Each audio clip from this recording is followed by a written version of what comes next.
Hey, what's up guys? RMV6 here, back with another video. Today I'm going to be going over some tips and tricks that you guys can use to become better at PvP in Minecraft.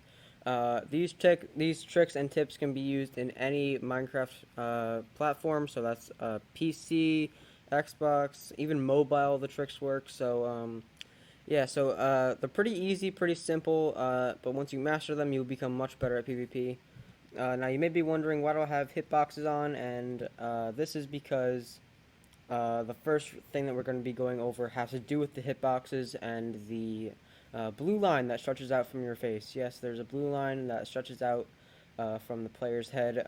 It's invisible, but if you turn hitboxes on, you can kind of see it. So if I go into the hub real quick, I'm just in Skyblock because I thought it would be pretty easy to film here. If I go in Skyblock, you can see every player has one. Even entities have one, like these villagers. But if I go to an AFK player, you can see that the blue line stretches out from their eyes, and it goes exactly 2 or 3 blocks away from them. Basically, what this blue line does is when a player is inside of the blue line, they can be hit by the other player. So right now, my hitbox is outside of the blue line, but if I moved inside, this player could hit me if he attacked. Now, how do you utilize the blue line to make it so it's in your advantage? Well, it actually has to do with the way that you turn your head. So I went into Sketchpad so I can show you guys the example I mean. So for example, let's say that this blank box with a black outline is a player's hitbox, and this blue line right here is the blue line that we saw earlier. Um, so looking straight, if a player is looking straight, this is where the blue line would be, and as you can see, the blue line is touching the player's hitbox. But if I look up, if I start to look up, the blue line actually goes out of the range of the player's hitbox. If I look back down, it's in. If I look down, it's out. So as you can see, the straighter that you look, the straighter that the player faces, the farther away that you can hit your opponent from. So this is going to be very useful in PvP when you're trying to get the first hit or trying to get a combo off, because the first hit is very important for PvP, and looking straight at your opponent will help with that. So just keep that in mind, that when you're PvPing, that the straighter that you look, the farther away that you can hit your opponent from. Yeah, that's very important. And on to step 2. The second thing that we're going to be going over in this video that can make you better at PvP is timing your hits correctly. So, if you guys didn't know already, the hit cooldown for any entity in Minecraft is exactly 0.4 seconds. This means that after an entity is hit, you have to wait exactly 0.4 seconds until you can hit the same entity again.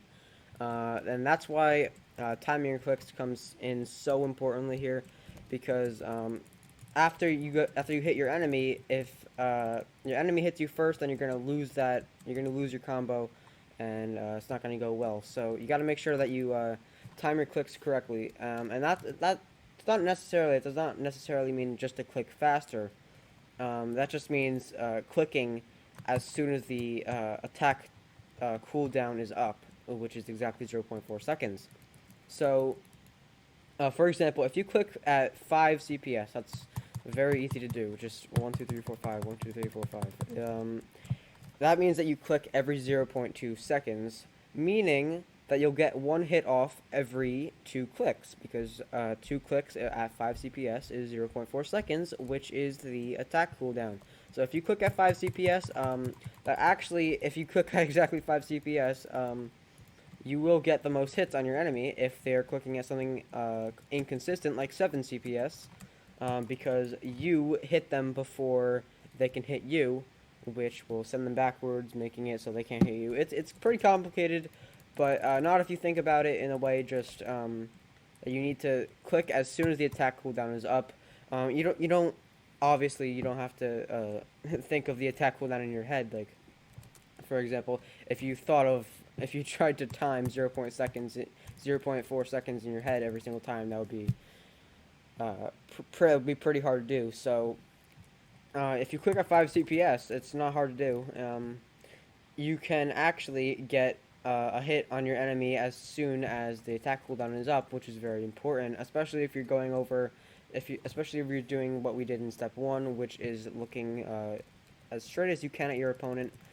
Clicking at 5 CPS or whatever, 10 or whatever you want to click at, is actually very useful for PvPing because it's just a matter of how fast you can click after that attack cooldown is up, which is 0.4 seconds. So 5 CPS will work well, even though it's really easy to do.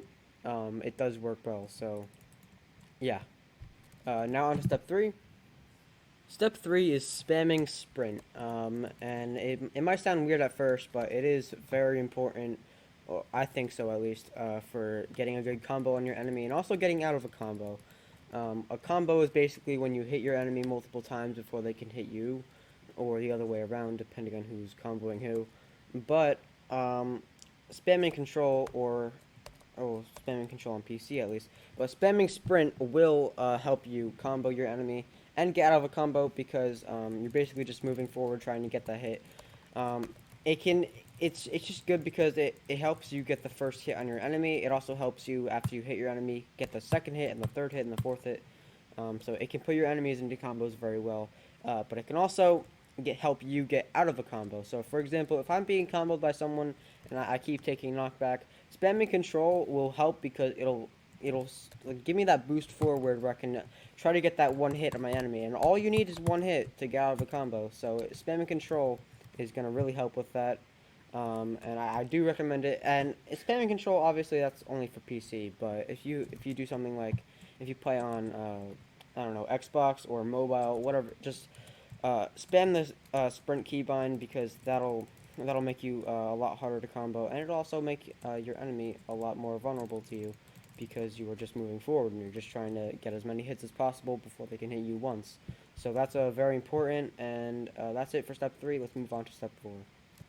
Step 4 is called critting. Now, I'm sure you guys already know what this is. It's when you jump up and down and you hit your enemy at the same time to do extra damage. But you don't want to always be critting. There's a specific time when you want to crit and when you want to not crit and you just want to control spam and everything. But critting is basically when you jump up and down and hit your enemy, like I just said. But you don't want to do it all the time. You want to do it at certain times. And for example, a good time to do it would be when your enemy is using a golden apple, or if your enemy is trying to heal or replace their armor, because it's really good for critting is really good for hitting your enemy when they can't really do anything back. So, like, for example, if they're eating a gapple, like I just said, you want to jump up and down and hit them if they're eating something, or if they're changing their armor or whatever. Critting is going to be useful there. But you don't want to crit if you're just fighting normally. If you're just fighting normally, you don't want to, like, keep jumping up and down, because that's going to make you a lot more vulnerable. And it's also going to, it's like strafing, where it kind of, like, moves your target up and down, so it's hard to hit your enemy. But it makes you a lot more vulnerable when you're doing that, because you also can't spam control when you're jumping up and down like that. So, but yeah, it's very important. Just don't do it all the time because it can get you into a bad combo, and you don't want to be in that situation. Step 5, the final step, is masking your enemy. Now, what I mean by this is doing what your enemy does. So, for example, if your enemy eats a golden apple, you want to eat your golden apple. If an enemy drinks their potions, you want to drink their potions. Basically, what this does is it makes it so no one gets any bonus hits. So, if someone eats their golden apple beforehand and then you decide to eat it 20 seconds later, your enemy's going to get a couple of free hits on you, and that's not what you want to do. So, it can put you into a combo that you can't get out of. So you just want to make sure that you want to mask your enemy.